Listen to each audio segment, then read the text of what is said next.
ಸ್ತೋತ್ರ ಕರ್ತನೆ, ಸ್ತೋತ್ರಪ್ಪ. ನಮ್ಮನ್ನು ಬಹಳವಾಗಿ ಪ್ರೀತಿ ಮಾಡೋ ಕರ್ತನಾದ ಯೇಸು ಕ್ರಿಸ್ತನೇ, ಈ ಒಳ್ಳೆಯ ದಿವಸಕ್ಕಾಗಿ ಸ್ತೋತ್ರ ಮಾಡುತ್ತೇನೆ ರಕ್ಷ.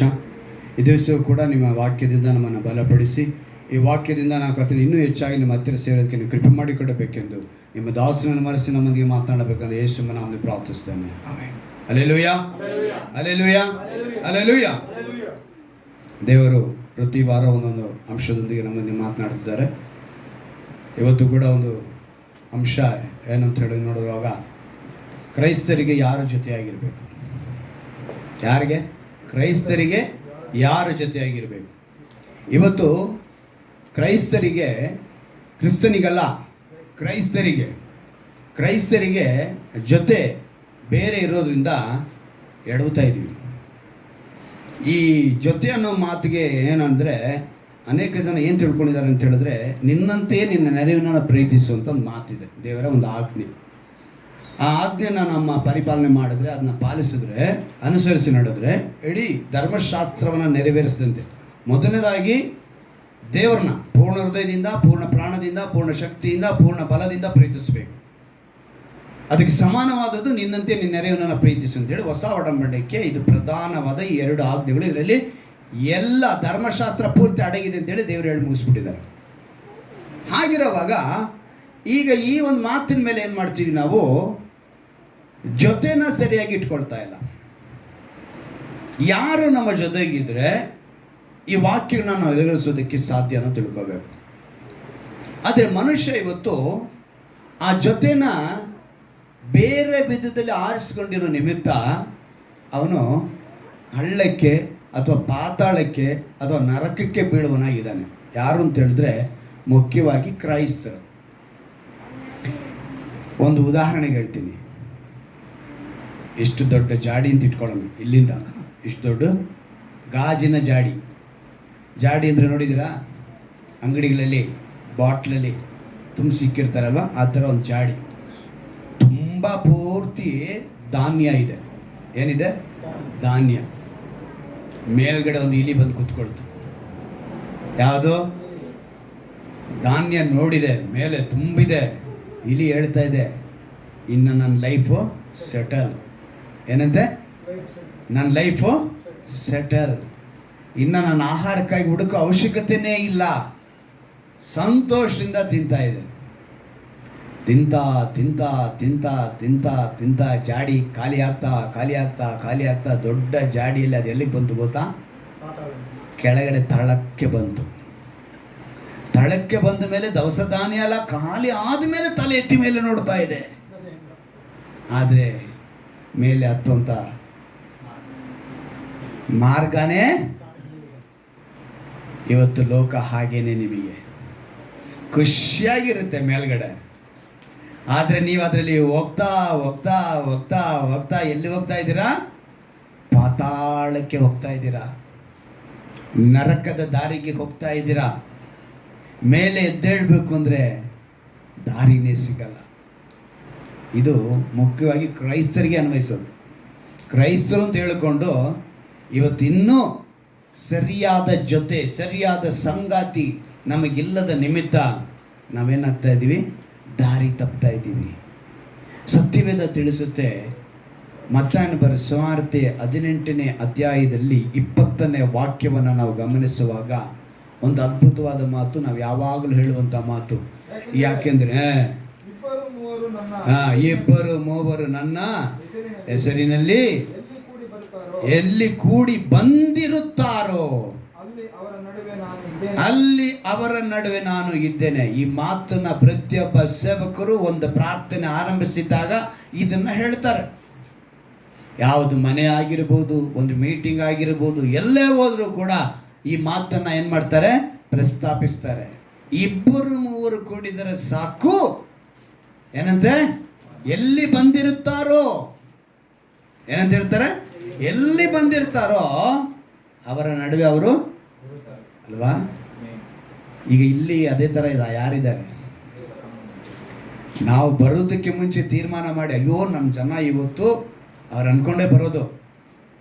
ಅಜ್ವಾರದಿಂದ ಒಂದು ಕುಟುಂಬ ನನ್ನ ನೋಡ್ಕೊಂಡು ಬರ್ತಾ ಇದೆಯಪ್ಪ ಅಂತೇಳಿ ಅವ್ರು ಎಷ್ಟು ಗಂಟೆಗೆ ಬಂದಿದ್ದಾರೆ?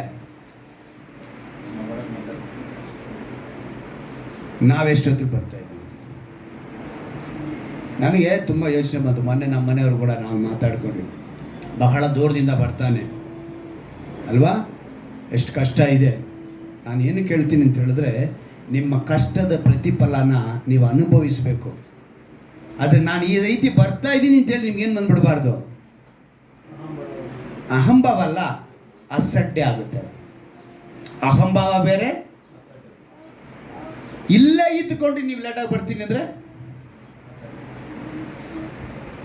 ಅವಾಗೇನರ್ಥ? ಒಂದು ಪ್ರಯಾಣ ಬೆಳೆಸ್ತೀವಿ, ಪಂಚರ್ ಆಯಿತು, ಏನೋ ಒಂದು ಟ್ರಾಫಿಕ್ ಸಿಗ್ನಲ್ಸ್ ಇದಾಯಿತು, ಓಕೆ, ದೇವರು ನೋಡ್ತಾ ಇದ್ದಾರೆ, ಕ್ಷಮಿಸ್ತಾರೆ. ಆಯ್ತು, ಇಲ್ಲೇ ಇದ್ದುಕೊಂಡು ನಾವು ಲೇಟಾಗಿ ಬಂದರೆ ಅವಾಗೇನರ್ಥ? ಯಾಕಂದರೆ ದೇವರು ತನ್ನ ಮಾತನ್ನು ನೆರವೇರಿಸಬೇಕು ಅಂತ ಅಂದ್ಕೊಂಡಿದ್ದಾರೆ. ಆದರೆ ನಾವೇನಾಗಿದ್ದೀವಿ? ಆ ಮಾತನ್ನು ನೆರವೇರಿಸಿಕೊಳ್ಳೋದಕ್ಕೆ ಯೋಗ್ಯತೆ ಇಲ್ಲದವರಾಗ್ತೀವಿ. ದೇವರೇನು ಕೊಡಬೇಕು ಅಂತ ಇದ್ದಾರೆ, ಆದರೆ ತಗೊಳ್ಳೋ ಯೋಗ್ಯತೆ ನಮಗಿಲ್ಲ. ದೇವರೇನಂತ ಹೇಳ್ತಿದ್ದಾರೆ, ಇಬ್ಬರು ಸಾಕು ಅಂತ ಹೇಳಿದ್ರು, ಮೂವರು ಅಂತ ಹೇಳಿದ್ರು, ಹೆಸರಿನಲ್ಲಿ ಅಂತ ಹೇಳಿದ್ರು, ಬಂದಿರುತ್ತಾರೋ ಅಂತ ಹೇಳಿದ್ರು. ಎಲ್ಲೇ ಬಂದು ಬರ್ತಾ ಇದ್ದಾರೆ ಅಂತ ಹೇಳಿದ್ರ? ಎಲ್ಲಿಬ್ಬರು ಬರ್ತಾ ಇದ್ದಾರೋ, ನಾನು ಅವ್ರಿಗೆ ಹಂಗೆ ಹೇಳಿಲ್ಲ, ಬಂದಿರ್ತಾರೋ. ಆಗ ಎಷ್ಟು ನಾವು ಪ್ರಾಮುಖ್ಯತೆ ಪಡಿಸ್ಬೇಕು. ಈಗ ಆ ಪ್ರಾಮುಖ್ಯತೆ ಈ ವಾಕ್ಯದಿಂದ ನಾವು ತಿಳಿಯಬೇಕಿರೋದು. ಈಗ ಹೇಳಿದ ದೇವರು ಇಬ್ಬರೇ, ಏನಂತ? ಇಬ್ಬರು. ನೆಕ್ಸ್ಟ್ ಹೇಳಿದ್ರು ಮೂವರು. ಈ ಇಬ್ಬರು ಮೂವರು ವಿಷಯದಲ್ಲಿ ಅವನು ತುಂಬ ಕೆಲಸ ಮಾಡ್ತಾನೆ. ಸೈತಾನನಿಗೆ ಕೆಲಸ ಇರೋದು ಇಲ್ಲೇನೆ, 3000 2000 ಇರೋ ಜಾಗದಲ್ಲಿ ಅಲ್ಲ. ಇಬ್ಬರು ಮೂವರು ಕೂಡಿದ್ರೆ ಸಾಕು, ಅದನ್ನೇ ಕೆಡಿಸ್ಬೇಕು. ಅದನ್ನು ಕೆಡಿಸಿದ್ರೆ 3000 ಕೆಟ್ಟೋಗುತ್ತೆ ಅಂತ ಅರ್ಥ. ಯಾವುದನ್ನ? ಇಬ್ಬರು ಮೂವರನ್ನ ಕೆಡಿಸಿದ್ರೆ 3000 ಕೆಟ್ಟೋಗುತ್ತೆ ಅನ್ನೋ ಅವನ ಉದ್ದೇಶದಲ್ಲಿ ಅವನೇನು ಮಾಡ್ತಾನೆ? ಹತ್ರ ಬರ್ತಾನೆ. ಅಂದರೆ ಯೆಹೋವ ದೇವರು ಮನುಷ್ಯನು ಒಂಟಿಯಾಗಿರುವುದು ಒಳ್ಳೆಯದಲ್ಲ ಅಂತೇಳಿ ಒಬ್ಬ ಒಳ್ಳೆ ಸಹಾಯಕಿ ಬೇಕು ಅಂತ ಹೇಳಿ. ಯಾಕೆಂದರೆ ಅವನು ಉಂಟು ಮಾಡಿದಾಗ ಗಂಡು ಹೆಣ್ಣಾಗಿ ಉಂಟು ಮಾಡಿದ್ರು, ಅವನೊಳಗೆ ಏನಿದೆ? ಗಂಡು ಹೆಣ್ಣು. ನಮ್ಮ ಭಾಷೆಯಲ್ಲಿ ಹೇಳಬೇಕು ಅಂತ ಹೇಳಿದ್ರೆ, ಇವತ್ತಿನ ಮಂಗಳಮುಖಿಯರು, ಅವ್ರನ್ನ ಬೇರೆ ಪದ ಬಳಕೆ ಮಾಡಬಾರ್ದು. ಏನಂತ ಹೇಳಬೇಕು? ಮಂಗಳ ಮುಖಿಯರು ಅಂತ ಹೇಳ್ತೀವಿ. ಅವರನ್ನೇ ಉಂಟು ಮಾಡಿದ್ದು ಮೊದಲನೇದಾಗಿ. ಇವತ್ತು ಅದನ್ನೇ ಅನ್ಯದವನು ಪ್ರಥಮ ಸ್ಥಾನದಲ್ಲಿ ತೊಗೊಂಡೋಗಿ, ಇವತ್ತೊಂದು ಅಂಗಡಿ ಪೂಜೆ ಬೇಕಾ, ಒಂದು ಒಳ್ಳೆ ಕಾರ್ಯ ನಡಿಬೇಕಾ, ಅವ್ರನ್ನ ಕರೆಸ್ತಾನೆ, ಅವ್ರ ಕೈಲಿ ದೃಷ್ಟಿ ತೆಗೆಸ್ತಾನೆ, ಅವ್ರ ಕೈಲಿ ಇಲ್ದಿದ್ದ ಕೆಲಸಗಳೆಲ್ಲ ಮಾಡಿಸ್ತಾನೆ. ಸೈತಾನ ನೋಡ್ದ, ಓಹೋಹೋ, ನೀವು ಅಲ್ಲಿಗೆ ಬರ್ತೀರಾ, ನಾನು ಅವ್ರನ್ನೇ ಇಟ್ಟು ಏನು ಮಾಡ್ತೀನಿ? ಹೊಲಸು ಕೆಲಸಗಳನ್ನ ಮಾಡ್ತೀನಿ ಅಂತೇಳಿ ಹೊಲಸು ಕೆಲಸಕ್ಕೆ ಉಪಯೋಗಿಸ್ಕೊತಾನೆ. ಎಲ್ಲಿ ದೇವರು ಏನ ಮಾಡೋದು, ಅವರು ಸ್ಪಷ್ಟವಾಗಿ ಏನ ಮಾಡಬೇಕು ಅಂತ ಬಂದರೋ ಅಲ್ಲಿ ಅವನೇನು ಮಾಡ್ತಾನೆ? ತನ್ನ ಕುತಂತ್ರಗಳನ್ನು ಉಪಯೋಗಿಸ್ಕೊಳ್ತಾನೆ. ಹಾಗೆ ಮಾಡಿ ಇವತ್ತು ಆ ಒಂದು ಜನಾಂಗವನ್ನು ತುಂಬ ಕೀಳು ಭಾವನೆಯಿಂದ ಒಬ್ಬ ಗಂಡಸಾಗ್ಬೋದು, ಒಬ್ಬ ಹೆಂಗಸಾಗ್ಬೋದು ನೋಡುವಂಥ ಪರಿಸ್ಥಿತಿ ಉಂಟು ಮಾಡಿಬಿಟ್ಟ. ಆದರೆ ಅವರಲ್ಲಿ ವಿದ್ಯಾವಂತರಿದ್ದಾರೆ, ಅವರಲ್ಲಿ ಒಳ್ಳೆ ಜನ ಇದ್ದಾರೆ, ಒಂದು ಒಳ್ಳೆ ಪಂಗಡ ಇದೆ, ಅವರು ದೊಡ್ಡ ಜನಾಂಗವಾಗಿದ್ದಾರೆ. ಇವತ್ತು ಅನೇಕ ಸೇವಕರಿದ್ದಿದ್ದಾರೆ. ಅವರಲ್ಲಿ ಆಂಧ್ರದಲ್ಲಿ ಸುಮಾರು ಅಂಜಲಿ ಅಂತೇಳಿ ಒಳ್ಳೆ ಸೇವಕರು. ಹೆಂಗೆ? ಅದೇ ರೀತಿ ತಮಿಳುನಾಡಲ್ಲಿದ್ದಾರೆ, ಕರ್ನಾಟಕದಲ್ಲಿದ್ದಾರೆ, ಎಷ್ಟೋ ಸೇವಕರಿದ್ದಾರೆ ಮಂಗಳಮುಖಿಯರು. ಹೆಂಗೆ ಉಪದೇಶ ಮಾಡ್ತಾರೆ ಅಂದರೆ ಅವರ ಸ್ಪೀಚ್ಗಳು ಅಷ್ಟು ಚೆನ್ನಾಗಿರ್ತವೆ. ಅಷ್ಟೆಲ್ಲ ಉಪಯೋಗಿಸ್ಕೊಳ್ಳುವಂಥ ಆ ಜನರನ್ನ ಏನು ಮಾಡ್ತಾನೆ ಅವನು? ಯಾಕಂದರೆ ಇಬ್ಬರು ಅಂತ ಹೇಳಿ, ಯಾಕಂದರೆ ಗಂಡು ಹೆಣ್ಣು, ಇವನ ಕೆಲಸ ಏನು? ಇಬ್ಬರಿದ್ರೆ ಕೆಡಿಸ್ಬೇಕು. ನೆಕ್ಸ್ಟ್ ಏನು ಮಾಡ್ದ? ದೇವ್ರು ನೋಡಿದ್ರು, ಓಹೋ, ಇವನಿಗೆ ಸರಿಯಾಗಿದೆ ಜೊತೆ ಆಗಲಿಲ್ಲ, ಒಂದೇ ಶರೀರದಲ್ಲಿರೋದು ಆಗ್ತಾ ಇಲ್ಲ, ಇಲ್ಲಿ ಬೇರ್ಪಡಿಸ್ಬೇಕು ಅಂತೇಳಿ ಒಂದು ಜೊತೆನ ಉಂಟು ಮಾಡಿದ್ರು. ಅಲ್ಲಿಗೆ ಬಂದು ಅಲ್ಲಿ ಕೂಡ ಅವನೇನು ಮಾಡ್ತಾನೆ ಅಂತ ಹೇಳಿದ್ರೆ, ಎಲ್ಲವನ್ನ ನಾವು ನೋಡಿ, ಲೋಕದಲ್ಲಿ ನಮಗೆ ಎಷ್ಟೋ ವಿಷಯಗಳನ್ನ ನಮ್ಮ ಕಣ್ಮುಂದೆ ಇದ್ರೂ ಕೂಡ ಆದರೆ ನಾವು ಗಮನಿಸುವಂಥದ್ದು ಹಳ್ಳಕ್ಕೆ ಹೋಗುವಂಥ ಕೆಲಸಗಳನ್ನೇ. ಎಷ್ಟೋ ಒಳ್ಳೇದಿರ್ತವೆ, ಅನುಕೂಲವಾದದ್ದಿರುತ್ತೆ, ಅದನ್ನ ನೋಡಲ್ಲ. ಅನಾನುಕೂಲ ಯಾವುದಾಗುತ್ತೋ, ಯಾವುದು ಹಳ್ಳಕ್ಕೆ ಬೀಳ್ತೀವೋ ಅಂಥದ್ದನ್ನೇ ಚೆನ್ನಾಗಿದೆ ಅಂತೇಳಿ ಹುಡ್ಕೊಂಡು ಹೋಗ್ತೀವಿ. ದೇವರು ಇವತ್ತು ಎಚ್ಚರಿಕೆ ಪಡಿಸಿ ನನಗೆ ಹೇಳ್ತಿದ್ದಾರೆ, ಮನುಷ್ಯನು ಅಂದರೆ ಗಂಡಸುದ್ದು ಹೇಳ್ತೀನಿ, ತನಗೆ ಕೊಟ್ಟ ಸಹಕಾರಿ ಜೊತೆ ಎಂಬುದನ್ನು ಮರೆತು ಬಿಡ್ತಾನೆ. ಅದು ಒಂದು ಪುರುಷನಾಗಿರ್ಬೋದು, ಒಂದು ಸ್ತ್ರೀ ಆಗಿರ್ಬೋದು, ಇಬ್ಬರಿಗೂ ಒಂದು ಸಂಗಾತಿ ಅಂತ ಕೊಟ್ಟ ಮೇಲೆ ಇದು ದೇವ್ರು ಕೊಟ್ಟಿದ್ದು ಅಂತ ಅನ್ಸ್ಕೋಬೇಕು. ಮೊದಲನೇದಾಗಿ ಏನಂತ ಅನ್ಕೋಬೇಕು? ದೇವ್ರು ಕೊಟ್ಟಿದ್ದು. ದೇವ್ರು ಕೊಟ್ಟಿದ್ದು ಅಂದ್ಕೊಂಡ್ಬಿಟ್ರೆ ನೀವು ಏನಾಗಿರ್ತೀರಾ? ಒಂದು ಮನಸ್ಸಾಗಿರ್ತೀರ. ಯಾಕಂದ್ರೆ ಒಂದು ಮನಸ್ಸು ಅಂತ ಹೇಳುವಾಗ ಸತ್ಯವೇದದಲ್ಲಿ 18ನೇ ಅಧ್ಯಾಯದಲ್ಲಿ 19ನೇ ವಾಕ್ಯ ನೋಡಿ ಏನಂತ ಹೇಳಲ್ಪಟ್ಟಿದೆ. ಏನಂತ ಹೇಳ್ತಾರೆ? ಇದಲ್ಲದೆ ನಿಮ್ಮಲ್ಲಿ ಇಬ್ಬರು ತಾವು ಬೇಡಿಕೊಳ್ಳತಕ್ಕ ಯಾವುದಾದರೂ ಒಂದು ಕಾರ್ಯದ ವಿಷಯವಾಗಿ ಎಲ್ಲಂತೆ ಭೂಲೋಕದಲ್ಲಿ ಒಂದೇ ಮನಸ್ಸುಳ್ಳವರಾಗಿದ್ದರೆ ಎಲ್ಲಿ ಅಂತೆ? ಅದು ಪರಲೋಕದಲ್ಲಿರುವ ನನ್ನ ತಂದೆಯಿಂದ ಅವರಿಗೆ ಆಗುವುದೆಂದು ನಿಮಗೆ ಹೇಳುತ್ತೇನೆ. ಹಲ್ಲೆಲೂಯಾ. ಇದನ್ನ ಕ್ಯಾಚ್ ಮಾಡ್ತಾನೆ. ಕೆಲವರು ನಮ್ಮ ಬಲಹೀನತೆಗಳನ್ನ ಕ್ಯಾಚ್ ಮಾಡಿ ನಮ್ಮನ್ನ ಹಳ್ಳಕ್ಕೆ ತಳ್ಳುವಂಥ ಜನಗಳು ಬೇಕಾದಷ್ಟು ಜನ ಇದ್ದಾರೆ. ಹಾಗೇನೆ ಈ ಸೈತಾನನ ತಂತ್ರೋಪಾಯಗಳೇನು ಮಾಡುತ್ತವೆ? ಕ್ಯಾಚ್ ಮಾಡ್ತಾನೆ, ಹಿಡ್ಕೋಬೇಕು. ಯಾಕಂದರೆ ಇಬ್ಬರು ಒಮ್ಮನಸ್ಸಾಗಿರೋದಕ್ಕೆ ಬಿಡಲ್ಲ. ಅನೇಕ ಗಂಡ ಹೆಂಡತಿರ ಮಧ್ಯದಲ್ಲಿ ಅನೇಕ ವಿಧವಾದ ಸಂಶಯಗಳನ್ನ ಉಂಟು ಮಾಡಿ, ಅವರಲ್ಲಿ ಭೇದ ಭಾವಗಳನ್ನ ಉಂಟು ಮಾಡಿ, ಭಿನ್ನ ಅಭಿಪ್ರಾಯಗಳನ್ನ ಉಂಟು ಮಾಡಿ ಅವನೇನು ಮಾಡಬೇಕು ಅಂತ ತೀರ್ಮಾನ ಮಾಡ್ತಾನೆ, ಇಲ್ಲಿ ಹೊಡಿಬೇಕು. ಇವತ್ತು ಅನೇಕ ಕುಟುಂಬಗಳಲ್ಲಿ ಡಿವೋರ್ಸ್ವರೆಗೂ ಹೋಗ್ತಾರೆ. ಸಣ್ಣ ಸಣ್ಣ ವಿಷಯನೇ. ಏನು ವಿಷಯ? ಸಣ್ಣ ಸಣ್ಣ ವಿಷಯ. ನಿನ್ನೆ ಒಂದು ಕುಟುಂಬಕ್ಕೆ ನಾನು ಹೇಳಿ ಹೇಳಿ ಸಾಕಾಗೋಯ್ತು. ಕುಡಿಬೇಡ ಅಂತ ಹೆಂಡತಿ ಹೇಳ್ತಾಳೆ. ಏನಂತ? ಇವನು ಹೇಳ್ತಾನೆ, ನಾನು ಕುಡಿದು ಬೇರೆ ಜನ ಥರ ಗಲಾಟೆ ಮಾಡಕ್ಕೆ ಹೋಗ್ತೀನ, ಬೇರೆ ಹುಡುಗಿ ಹಿಂದೆ ಸಿಗ್ತಾ ಇದ್ದೀನ, ಪೊರ್ಕಿ ಕೆಲಸ ಮಾಡ್ತಾ ಇದ್ದೀನ, ನಾನು ಮನೇಲಿ ಬಂದು ನಿಮ್ಮ ಜೊತೆಗೆ ಜಾಲಿಗಿದ್ದೀನಲ್ಲ ಅಂತ ಹೇಳ್ತಾನೆ. ಇದು ನ್ಯಾಯನಾ? ಆಕೆ ಹೇಳಿದ್ದು ಕುಡಿಬೇಡ, ನಮಗಿರುವಂಥ ಸಮಸ್ಯೆಗೆ ಇದು ನಮಗೆ ಶಾಪವಾಗಿ ಆಗುತ್ತೆ ಅನ್ನಮ್ಮ ಇದನ್ನು ಯೋಚನೆ ಮಾಡಿ ಹೆಂಡತಿ ಆದವಳು ಹೇಳಿದ್ರೆ, ಇವನು ನನಗೆ ಫೋನ್ ಮಾಡಿ, ಬ್ರದರ್ ನನಗೆ ಡಿವೋರ್ಸ್ ಕೊಡಿಸ್ಬಿಡಿ ಏನಂತ ಹೇಳ್ತಾನೆ. ನಾನು ಹೇಳಿದೆ, ಅಪ್ಪ ಸೇವಕನಾಗಿ ಆ ಮಾತೇ ಹೇಳಂಗಿಲ್ಲ, ಸೇವಕನಾಗಿ ನಿಮ್ಗೆ ಆ ಕೆಲಸ ನಾನು ಮಾಡಂಗೇ ಇಲ್ಲ, ಆ ಮಾತನ್ನು ಬಿಟ್ಬಿಡು, ಸೈಲೆಂಟಾಗಿ ಹೋಗಿ ಒಂದು ಸ್ವಲ್ಪ ಹೊತ್ತು ಕೂತ್ಕೊಂಡ್ರೆ.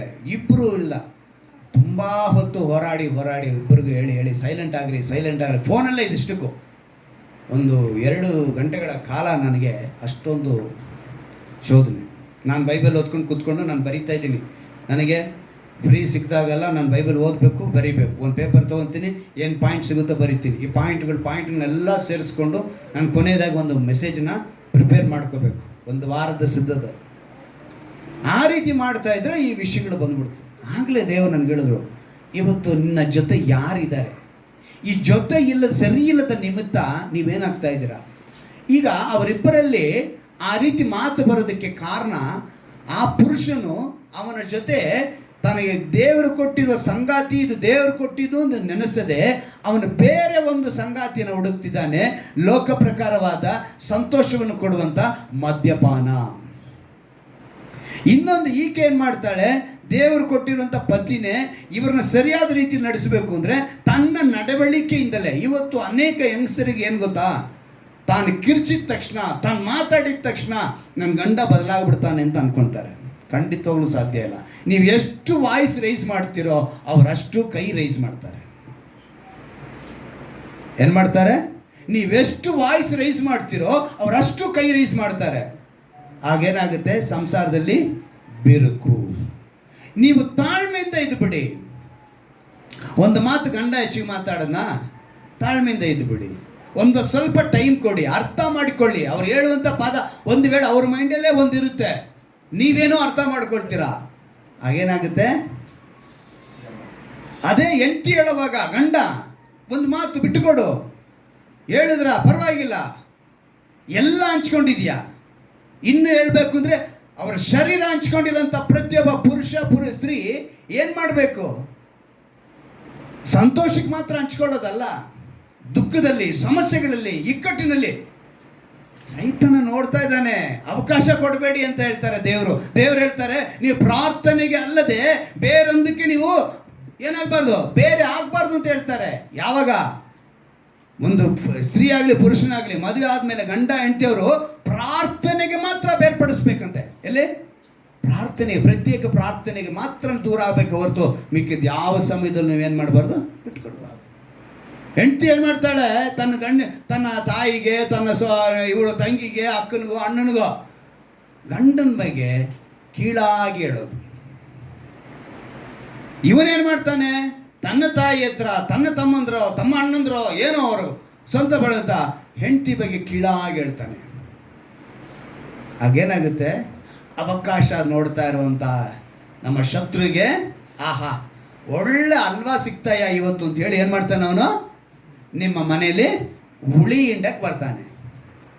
ಹುಳಿ ಹಿಂಡಕ್ಕೆ 10 ಲೀಟ್ರ್ ಹಾಲಾದರೂ ಸಹ ಎಷ್ಟು ಸಾಕು ಹುಳಿ ಅಲ್ವಾ? ಅದಕ್ಕೆ ಲೀಟ್ರ್ ಗಟ್ಟಲೆ ನಾವು ಹುಯ್ಬೇಕು, ಸಾಕು. ಎಷ್ಟೆಷ್ಟು ಹಿಂಡಿದ್ರೆ ಸಾಕು, ಮುಗಿದೋಯ್ತು. ಒಂದು ಕಾಡಿಗೆ ಬೆಂಕಿ ಹಚ್ಚಬೇಕು ಅಂದರೆ ಒಂದು ಕಿಚ್ಚು, ಏನಂತೆ, ಕಿಚ್ಚಿದ್ರೆ ಸಾಕು. ಕಾಡೆ ಎಷ್ಟು ನಮ್ಮ ನಾಲಿಗೆ ಎಂಬ ಆ ನಾಲಿಗೆಯಲ್ಲಿ ಇದೆ ನೋಡಿ, ಇದರಿಂದ ಗಂಡಸಿಗೆ ಫುಲ್ ಟೆನ್ಷನ್ ಆಗಿ ಅವ್ರ ಬಾಯಿಂದ ಬರೋ ಮಾತಿನಿಂದ ಏನು ಮಾಡಿಬಿಡ್ತಾನೆ ಇವನು? ಫುಲ್ ಪಿತ್ತ ನೆತ್ತಿಗಿರುತ್ತದೆ. ಇದು ಜ್ಞಾನೋಕ್ತಿಗಳು ಹೇಳ್ತಾರೆ, ಮೃದುವಾದ ಪ್ರತ್ಯುತ್ತರವು ಸಿಟ್ಟನ್ನು ಆರಿಸುವುದು. ಮೃದುವಾಗಿ ಮಾತನಾಡಿ, ಇಬ್ರಿಗೂ ಅನ್ವಯಿಸುತ್ತೆ, ಪುರುಷನಿಗೂ ಅನಿಸುತ್ತೆ, ಸ್ತ್ರೀಗೂ ಅನ್ವಯಿಸುತ್ತೆ. ಶತ್ರು ನೋಡ್ತಾ ಇದ್ದಾನೆ, ನಿಮ್ಮ ಜೊತೆ ಯಾರಿದ್ದಾರೆ, ನಿಮ್ಮ ಜೊತೆ ಇರಬೇಕಾಗಿದ್ದು ಯಾರು? ಯೋಚನೆ ಮಾಡಿ ನೋಡಿ. ಜ್ಞಾನೋಕ್ತಿಗಳಲ್ಲಿ ಒಂದು ಮಾತು ಬರೆಯಲ್ಪಟ್ಟಿದೆ. ಜ್ಞಾನೋಕ್ತಿಗಳು 2ನೇ ಅಧ್ಯಾಯ. ಜ್ಞಾನೋಕ್ತಿಗಳು 2ನೇ ಅಧ್ಯಾಯ ತೆಗೆದುಕೊಳ್ಳಿ, ನಾನು ಓದ್ತೀನಿ, ಗಮನ ಇಟ್ಟು ಕೇಳಿ. ಯಾಕಂತ ಹೇಳಿದ್ರೆ ಒಂದು ವಿಶೇಷತೆನ ನೀವು ಅರಿತುಕೊಳ್ಳಬೇಕು. ಇವತ್ತು ನನ್ನ ಜೊತೆ ಯಾರಿದ್ದಾರೆ ಎಂಬುದನ್ನು ಕ್ರೈಸ್ತರಿಗೆ, ಮುಖ್ಯವಾಗಿ ಕ್ರೈಸ್ತರ ಜೊತೆ ಯಾರಿದ್ದಾರೆ. 2ನೇ ಅಧ್ಯಾಯದ 1ನೇ ವಾಕ್ಯದ ಓದ್ತೀನಿ ಕೇಳಿ. ಕಂದ ನನ್ನ ಮಾತುಗಳನ್ನು ಅಂಗೀಕರಿಸಿ, ಏನಂತ ಹೇಳ್ತಾರೆ? ನನ್ನ ಮಾತುಗಳನ್ನ ಅಂಗೀಕರಿಸಿ ನನ್ನ ವಿಧಿಗಳನ್ನು ನಿಧಿಯಂತೆ ಕಾಪಾಡಿಕೋ. ಏನಂತೆ ಕಾಪಾಡ್ಕೋಬೇಕು? ನಿಧಿನ ನಾವು ಕಾಪಾಡ್ಕೊಳ್ದಿರ ಬೇಕಾಬಿಟ್ಟಿಯಾಗಿರ್ತೀವ? ನಿಧಿ ಅಂದ್ರೆ ಏನು? ಭೂಮಿಯಲ್ಲಿ ಬಚ್ಚಿಟ್ಟಿದ್ದು ನಮಗೆ ಸಿಕ್ಕಿದಾಗ ಅದು ನಿಧಿ. ಸಿಕ್ಕಬೇಕು, ಸಿಕ್ಕಿದಾಗಲೇ ನಿಧಿ. ಭೂಮಿಯೊಳಗೆ ಬಚ್ಚಿಟ್ಟಿದೆ, ಅದು ನಮ್ಗೆ ಸಿಕ್ಕಿಬಿಟ್ರೆ ಅದೇನಾಗುತ್ತೆ? ನಿಧಿ ಆಗುತ್ತೆ. ನಮ್ಮ ಬದುಕು ಬದಲಾವಣೆ ಆಗುತ್ತೆ ಅನ್ನೋದಕ್ಕೆ ಅದನ್ನು ನಿಧಿ. ಹಾಗೆ ದೇವರು ಹೇಳ್ತಾರೆ, ಅವರ ಮಾತನ್ನ ನೀನು ಅಂಗೀಕರಿಸಿ ಅದನ್ನ ನಿಧಿ ಅಂತ ಕಾಪಾಡಬೇಕಂತ. ಯಾವುದನ್ನ? ದೇವರ ಮಾತನ್ನ ನೀನು ಅಂಗೀಕರಿಸಬೇಕು. ಆ ಮಾತನ್ನ ನೀನು ಏನಂತ ಅನ್ಕೋಬೇಕು? ಇದು ನಿಧಿ, ಇದು ದೇವರ ಮಾತು, ಈ ದೇವರ ವಾಕ್ಯ, ಇದು ನನಗೆ ನಿಧಿ. ಇದನ್ನ ನಾನು ಏನು ಮಾಡ್ಬೇಕು? ನೀನು ಕಾಪಾಡ್ಕೋಬೇಕು. ಆದರೆ ಮನುಷ್ಯ ಇದನ್ನು ಕಾಪಾಡ್ಕೊಳ್ತಿಲ್ಲ, ಬೇರೆಲ್ಲ ಕಾಪಾಡ್ಕೊಳ್ತಾರೆ. ಕಾಪಾಡಿಕೋ ಅಂತ ಹೇಳ್ತಾ ಇರುವಂಥ ಈ ವಿಷಯವನ್ನು ಬಿಟ್ಟು ಇದನ್ನು ಕಾಪಾಡಿಕೊಳ್ಳೋದಕ್ಕೆ ದೇವರು ಇನ್ನೊಂದು ಮಾರ್ಗನ ನಿಮಗೆ ಪಕ್ಕದಲ್ಲೇ ಹೇಳ್ಕೊಂಡ್ಬರ್ತಾರೆ. ಅದನ್ನು ಕಾಪಾಡ್ಕೋಬೇಕು, ಆ ಮಾತನ್ನು ನಿನ್ನ ಅಂಗೀಕರಿಸಬೇಕು ಅಂದರೆ ಅವ್ರು ಹೇಳ್ತಾರೆ, 2ನೇ ಮಾತು, ನಿನ್ನ ಕಿವಿಯನ್ನು ಜ್ಞಾನದ ಕಡೆಗೆ. ಯಾವುದನ್ನ? ನಿನ್ನ ಕಿವಿನ. ಇವತ್ತು ಅನೇಕ ಕುಟುಂಬಗಳಲ್ಲಿ ತಮ್ಮ ಕಿವಿನ ಯಾರೋ ಹೇಳ್ತಾರೆ, ಯಾರೋ ಮಾಡ್ತಾರೆ, ಯಾರೋ ಹೇಳ್ತಿದ್ದಾರೆ ಅಂತೇಳಿ ಅದಕ್ಕೆ ಕಿವಿಗೊಟ್ಟು ಎಲ್ಲಿ ಸಂಸಾರದಲ್ಲಿ ಉಳಿ, ಕಂಪನಿಯಲ್ಲಿ ಉಳಿ, ಫ್ರೆಂಡ್ಶಿಪ್ಪಲ್ಲಿ ಉಳಿ, ಒಂದು ಒಳ್ಳೆ ಸಭೆಯಲ್ಲಿ ಉಳಿ. ಕಾರಣ ಏನು? ಕಿವಿ ಜ್ಞಾನದ ಕಡೆಗೆ ಬರ್ತಾ ಇಲ್ಲ. ಜ್ಞಾನ ಎಲ್ಲಿಂದ ಬರುತ್ತೆ? ಅದರಲ್ಲೇ ಬರುತ್ತೆ ನಿಮಗೆ. ಹೃದಯವನ್ನು ವಿವೇಕದ ಕಡೆಗೆ ತಿರುಗಿಸು. ವಿವೇಕವಾಗಿ ನಡಿಬೇಕು. ಒಬ್ಬರು ಕೋಪದಲ್ಲಿರ್ತಾರೆ, ಅವಾಗ ಏನು ಮಾಡಬೇಕು? ತಾಳ್ಮೆಯಿಂದ ಇರಬೇಕು. ಇದು ವಿವೇಕ. ಅವರು ಕೋಪ, ನಾವು ಕೋಪ ಅಂತ ಹೇಳಿದ್ರೆ ಅದಕ್ಕೆ ಏನು ಹೇಳ್ತಾರೆ? ಇರುಸು ಮುರುಸು. ಏನಾಗುತ್ತೆ? ಒಡೆದೋಗುತ್ತೆ. ಅಲ್ಲಿ ಕೋಪದಲ್ಲಿದ್ದಾರಾ, ನೀನು ಐಸಾಗ್ಬಿಡು. ಆವಾಗ ಅದೇನಾಗುತ್ತೆ? ಅದು ತಣ್ಣಗಾಗುತ್ತೆ. ಇಲ್ಲ, ನಾನು ಬೆಂಕಿನೇ, ನೀನು ಬೆಂಕಿನೇ, ನೀನಾ ನಾನಾ ಅಂದರೆ ಸಾಕು, ಮುಗಿದೋಯ್ತಲ್ಲಿ. ಆವಾಗ ಅಲ್ಲೇನು ಬರಲ್ಲ? ಸಮಾಧಾನ ಬರಲ್ಲ. ಅದನ್ನು ಬೆಳ್ಳಿಯಂತೆಯೂ ನಿಕ್ಷೇಪದಂತೆಯೂ ಹುಡುಕು. ನೋಡಿದ್ರ? ಹೆಂಗ್ ಹುಡುಕ್ಬೇಕಂತೆ? ಬೆಳ್ಳಿ ತರ. ನಿಕ್ಷೇಪ ಅಂದ್ರೆ ಒಂದು ಅಮೂಲ್ಯವಾದದ್ದು, ಅದರ ತರ ಹುಡುಕ್ಬೇಕಂತೆ. ಆಗ ನೀನು ಯೆಹೋವನ ಭಯವನ್ನ ಅರಿತು ದೈವ ಜ್ಞಾನವನ್ನ ಪಡೆದುಕೊಳ್ಳುವಿ. ಹಲ್ಲೆಲೂಯಾ. ಯಾವಾಗ ಇದು ನಿನಗೆ ಆ ಮಾತನ್ನ ಅಂಗೀಕರಿಸಿ ಅದನ್ನು ನಿಧಿಯಂತೆ ಕಾಪಾಡಿಕೊಳ್ಳೋದಕ್ಕೆ ನಿನ್ನ ಕಿವಿಯನ್ನ ಆ ಕಡೆ ತಿರುಗಿಸಿ ನೀನು ವಿವೇಕವಾಗಿ ನಡೆದುಕೊಂಡ್ರೆ ನಿನಗೆ ಭಯ ಆಟೋಮೆಟಿಕ್ ಆಗಿ ಬಂದ್ಬಿಡುತ್ತೆ. ಯಾವ ಭಯ? ದೈವ ಜ್ಞಾನದ ಭಯ. ಆ ದೈವ ಜ್ಞಾನದ ಭಯ ಬಂದ್ರೆ ಅದನ್ನು ಕೊಡೋದು ಕೂಡ ದೇವರಂತ. ಅದನ್ನ ಹೇಳ್ತಾರೆ ನೋಡಿ 6ನೇ ವಾಕ್ಯದಲ್ಲಿ, ಯೆಹೋವನೇ ಜ್ಞಾನವನ್ನು ಕೊಡುವಾತನು, ಆತನ ಬಾಯಿಂದಲೇ. ಈಗ ಮತ್ತೆ ಹೇಳ್ತಾರೆ, ಯಾಕೆ ಹೇಳಿದ್ರು? ಕಂದ, ನನ್ನ ಮಾತನ್ನು ಅಂಗೀಕರಿಸು, ಅದನ್ನ ನಿಧಿಯಂತೆ ಕಾಪಾಡಿಕೋ ಅಂತ ಯಾಕೆ ಹೇಳಿದ್ರು ಅಂದ್ರೆ, ಆತನ ಬಾಯಿಂದಲೇ ತಿಳುವಳಿಕೆಯು ವಿವೇಕವು ಹೊರಟು ಬರುತ್ತದೆ. ಇದನ್ನ ಯಾರು ಅರಿತುಕೊಳ್ಳುತ್ತಾರೆ ಅಂತೇಳಿ ಆ ಮಾತು ಹೇಳಿದೆ. ಆತನು ಯಥಾರ್ಥ ಚಿತ್ತರಿಗಾಗಿ. ಯಾರಂತೆ? ಯಥಾರ್ಥರು. ದೇವರ ಹತ್ರ ಯಥಾರ್ಥವಾಗಿರಿ. ದೇವರ ಹತ್ರ ಹೆಂಗಿರ್ಬೇಕು ನೀವು? ಸುಳ್ಳಾಡೋರಾಗಿರ್ಬಾರ್ದು, ನಾಟಕ ಮಾಡೋರಾಗಿರ್ಬಾರ್ದು, ವೇಷಧಾರಿಗಳಾಗಿರ್ಬಾರ್ದು. ಹೇಗಿರ್ಬಾರ್ದು? ವೇಷಧಾರಿಗಳಾಗಿರ್ಬಾರ್ದು. ನೀನು ಅದನ್ನ ಕಾಪಾಡ್ಕೋ. ನೋಡು, ದೇವರನ್ನಂತ ಹೇಳ್ತಿದ್ದಾರೆ, ಯಥಾರ್ಥ ಚಿತ್ತರಿಗಾಗಿ ಸುಜ್ಞಾನವನ್ನ ಕೂಡಿಸಿ ಇಡುವನು. ನಿನಗೋಸ್ಕರ ಕೂಡಿಸಿಡ್ತಾರ್ರಿ, ಡೆಪಾಸಿಟ್ ಮಾಡಿ ತೆಗೆಯೋದು.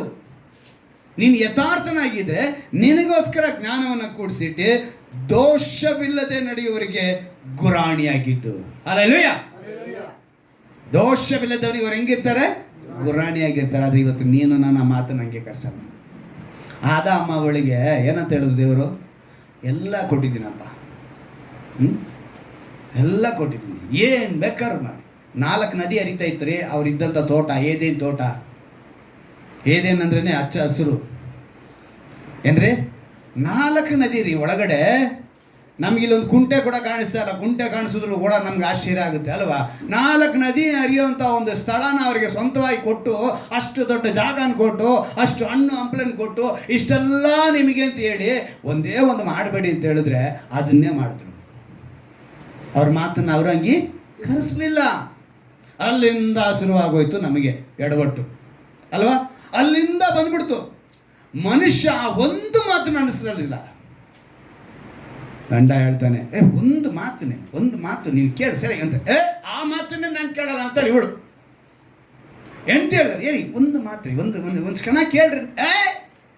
ನೀನು ಎಲ್ಲಿಂದ ಬಂದಿಯೇ ನನಗೆ ಹೇಳ್ತೇನೆ ನೀನು ಅಂತಾನೆ ಇವನು. ಮಧ್ಯದಲ್ಲಿ ನಿಂತು ನೋಡ್ತಾ ಇದ್ದಾನೆ ಶತ್ರು.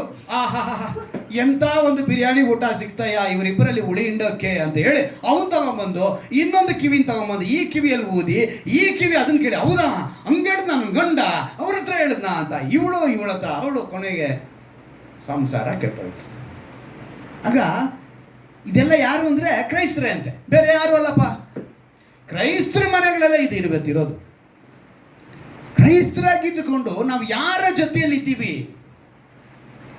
ಅಂದರೆ, ನಮಗೆ ದೇವರು ಏನು ಹೇಳಿದ್ರು ಒಳ್ಳೇದಕ್ಕೆ ಹೇಳ್ತಾರೆ, ನಾಶಕ್ಕೆ ಹೇಳ್ತಾರೆ. ಯಾವತ್ತನ ದೇವರು ನನ್ನ ಮಾತನ್ನು ಕೇಳಿ ಅಂತ ಹೇಳಿದ್ರೆ, ಈಗ ಹೆತ್ತವರು ಮಕ್ಕಳಿಗೆ ಹೇಳ್ತಾರೆ, ನಾಶಕ್ಕೆ ಹೇಳ್ತೀವ ನಾವು ನಮ್ಮ ಮಕ್ಕಳಿಗೆ ಏನು ಅನಿಸುತ್ತೆ? ನಮ್ಮಪ್ಪ ಇದ್ದಾನೆ ನೋಡು, ಯಾವಾಗ ನೋಡು ಇದೇ ಮಾತು, ಅಲ್ಲಿ ಮಾಡಬೇಡ, ಇಲ್ಲಿ ಮಾಡಬೇಡ, ಇಲ್ಲಿಗೆ ಹೋಗ್ಬೇಡ, ಅಲ್ಲಿಗೆ ಹೋಗ್ಬೇಡ, ಇದನ್ನು ತಿನ್ನಬೇಡ, ಅದನ್ನು ಮಾಡಬೇಡ, ಅವನ ಫ್ರೆಂಡ್ಶಿಪ್ ಬೇಡ, ಇವನ ಫ್ರೆಂಡ್ಶಿಪ್ ಬೇಡ, ಇದನ್ನ ಆಡಬೇಡ, ಅದನ್ನ ಆಡಬೇಡ. ಏನು ಯಾರಿಗೆ? ಯಾವತ್ತೂ ತಂದೆ ತಾಯಿ ಮಕ್ಕಳಿಗೆ ನಾಶನ ಬಯಸೋರೇ ಅಲ್ಲ. ಹಾಗೆ ದೇವರು ಸಹ ನಮ್ಗೆ ಯಾವತ್ತೂ ಒಳ್ಳೆಯದನ್ನೇ ಬಯಸ್ತಾರೆ. ದೇವರ ಮಾತಲ್ಲಿ ಶ್ರೇಷ್ಠವಾದದ್ದು ಕ್ಯಾಚ್ ಮಾಡ್ತಾನೆ. ಏನು ಮಾಡ್ತಾನೆ?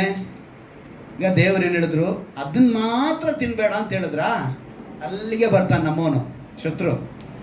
ನೋಡ್ರಿ, ಇದೆಲ್ಲ ಕೊಟ್ಟಿದ್ದು ಬರೀ ವೇಸ್ಟ್ದು ಇವೆಲ್ಲ. ಯಾವುದು ಇವೆಲ್ಲ? ಈ 4 ನದಿ, ಈ ಹಣ್ಣು ಹಂಪಲ, ಈ ಜಾಗ ಅಲ್ಲ. ಆದರೆ ಶ್ರೇಷ್ಠವಾದದ್ದು ಯಾವುದು ಗೊತ್ತಾ? ಯಾವುದನ್ನು ತಿನ್ಬೇಡ ಅಂತ ಹೇಳಿದ್ರು ಅದು ದೇವರು ಮೋಸ ಮಾಡ್ತಿದ್ದಾನೆ ಅಂತ ಹೇಳ್ಕೊಡ್ತಾನೆ. ಇವನು ಅದೇ ಮಾತನ್ನ ಕೇಳ್ತಾನೆ, ದೇವರು ಹೇಳಿದ ಮಾತನ್ನು ಕೇಳಲ್ಲ, ಆ ಮಾತನ್ನು ಕೇಳ್ತಾನೆ. ಆ ಒಂದು ಮಾತು ಅವನಿಗೆ ಶ್ರೇಷ್ಠ. ಹೋಗಿ ಅಂದರೆ ನಿನ್ನ ಹತ್ರ ಏನು ಇಲ್ವೋ ಒಂದು ಸ್ವಲ್ಪ ದಿವಸ ನೀನು ತಡ್ಕೋಬಾರ್ದಾಗಿತ್ತು. ಮಗನ್ ಏನು 21,000 ಒಡವೆ ಸಮೇತ ಒಳ್ಳೆ ಕಾರು ಬೈಕ್ ಕೊಟ್ಟು ಹುಡುಗಿ ನೀನು ಮದುವೆ ಆಗ್ತಾಯಿದ್ದಲ್ಲ, ಹೋಗಿ ಎಂಥವಳನ್ನ ಎಡ್ಕೊಂಬಂದ್ಯ ನೀನು ಅಂತಾನೆ ಒಬ್ಬ. ಆ ಕೆಲಸ ಮಾಡಿಬಿಟ್ಟೆ ಕಣೋ ನಾನು, ಒಂದು ಮಾತಿನಿಗೆ ಹೇಳಿದರೆ ನಾನು ಚೆನ್ನಾಗಿರ್ತಿತ್ತಲ್ಲೋ ಅಂತ ಇವನು ಅವಾಗ. ಯಾವಾಗ? 2 ಮಕ್ಕಳು ಆದಮೇಲೆ ಈ ಕಥೆಗಳು. ಯಾವಾಗ? 2 ಮಕ್ಕಳು ಆಗೋದಕ್ಕೆ ಮುಂಚೆ ಈ ಕಥೆ ಇಲ್ಲ. 2 ಮಕ್ಕಳಾದ್ಮೇಲೆ ಇವನಿಗೆ ಈ ಯೋಚನೆ ಬರ್ತಾ ಇದೆ. ಅವನು ಯಾವನ ಬಂದು ಇಲ್ಲಿ ಓದ್ತಾ ಇರ್ತಾನೆ ಕಿವಿ. ಯಾಕಂದ್ರೆ ನನ್ನ ಲೈಫ್ನಲ್ಲೇ ನನ್ನ ಜೊತೆ ಇದ್ದಂಥ ನನ್ನ ಫ್ರೆಂಡ್ಸ್ ಅವ್ರಿಗೋಸ್ಕರ ವಿಷ ಕೊಡ್ದಂಥ ನಾನೇ ಆ ಮಾತನ್ನು ಕೇಳಿದ್ದೀನಿ. ನೀನು ಹೆಂಡತಿ ಕಾಲ್ಗುಣ ಸರಿ ಇಲ್ಲ ಕಣೋ, ಇನ್ನೊಂದನ್ನು ಸೆಟ್ ಮಾಡ್ಕೋ ಅಂದ ನನಗೆ. ಏನಂತ ಹೇಳ್ದ? ನೋಡಿದ್ರಾ, ಜೊತೆಗಿರುವಂಥ ಫ್ರೆಂಡ್ಶಿಪ್ನಲ್ಲೇ ಈ ಥರ ನಡೆಯುತ್ತೆ. ಎಚ್ಚರಿಕೆ ಆಗಿರಬೇಕು. ನಮ್ಮನ್ನು ಅದಕ್ಕೆ ಹೇಳ್ತೀನಿ, ನೀನು ಯಾರ ಜೊತೆ ದೇವರು ಹೇಳೋದು ಕೇಳಿದ್ರು 2-3 ಅಂತ ಹೇಳಿದ್ರು, ಆ 2 ನಿನ್ನ ಜೊತೆ ಸರಿಯಾಗಿದ್ದರೆ ಪರಲೋಕದಲ್ಲ ದೇವ್ರು ಏನು ಮಾಡ್ತಾರೆ? ಅದನ್ನು ನೆರವೇರಿಸ್ಕೊಡ್ತಾರೆ. ಆದರೆ ನಾನೇನು ಮಾಡಲ್ಲ, ಅದರಲ್ಲೇ ಕಟಿಂಗ್, ನನಗೆ ಅದರಲ್ಲೇ ಬೇಡ. ಅಂದರೆ ದೇವ್ರು ಏನು ಕೊಡಲಿಲ್ವೋ ಅದನ್ನೇ ಶ್ರೇಷ್ಠ ಅಂತೇಳಿ ಶತ್ರು ತೋರಿಸ್ಬೇಕಾಗಿರೋದು, ಬೋಧನೆ ಮಾಡಬೇಕಾಗಿರೋದು, ತಿಳಿಸ್ಬೇಕಾಗಿರೋದು, ರುಚಿ ನೋಡಬೇಕಾಗಿರೋದು ಅಂತೇಳಿ ಹೇಳ್ತಾ ಇರ್ತಾನೆ. ಧರ್ಮಶಾಸ್ತ್ರ ಕಾಲದಲ್ಲಿ ಅನೇಕ ವಿಧವಾದ ಆಜ್ಞೆಗಳಿದ್ವು, ಧರ್ಮಶಾಸ್ತ್ರ ಕಾಲದಲ್ಲಿ. ಉದಾಹರಣೆ ಹೇಳ್ಬೇಕು ಅಂತ ಹೇಳಿದ್ರೆ ಒಂದು 613 ಆಜ್ಞೆಗಳಿತ್ತು. ಅದರಲ್ಲಿ ವಿಶೇಷತೆಯಾಗಿ 10 ಆಜ್ಞೆಗಳು. ಈ 10 ಆಜ್ಞೆಗಳಲ್ಲದೆ 613 ಆಜ್ಞೆಗಳನ್ನು ಕೂಡ ಈ ಯಹೂದ್ಯರು ಏನು ಮಾಡಬೇಕು ಅಂದರೆ ಅನುಸರಿಸಿ ನಡಿಬೇಕು ಅನ್ನೋ ಒಂದು ವೈರಾಗ್ಯವಾಗಿದ್ದರು ಯಹೂದ್ಯರು. ದೇವರು ಬಂದರು, ಭೂಮಿ ಮೇಲೆ ಹುಟ್ಟಿದ್ರು. ಲೇವಪ್ಪ, ಧರ್ಮಶಾಸ್ತ್ರ ಬರೀ ಫಾಲೋ ಮಾಡ್ತಿದ್ದೀನಿ ಅಂತ ಹೇಳ್ತಿದ್ದೀರಾ, ಭಾನುವಾರ ಒಂದು ದಿವಸದಲ್ಲಿ ಯಾವುದೋ ನಿಮ್ಮ ಕತ್ತೆನೋ ಹಸುನೋ ಏನೋ ಒಂದು ಹಳ್ಳದಲ್ಲಿ ಬಿದ್ದೋಯ್ತು, ಕಾಪಾಡಲ್ವಾ ಅಂತ ಕೇಳಿ ಅದನ್ನು ಕಾಪಾಡ್ಬೇಕು ತಾನೆಪ್ಪ, ಅದನ್ನು ಕಾಪಾಡಿದ್ರೆ ದೇವರು ಮೆಚ್ಕೋತಾನೆ ಅಂತ ಹೇಳಿದ್ರೆ, ಇಲ್ಲ ಭಾನುವಾರ ಆದರೆ ಕೆಲಸ ಮಾಡಬಾರ್ದು ಅಂತಾನೆ ಅವನು. ಯಾರು? ಯಹೂದ್ಯ.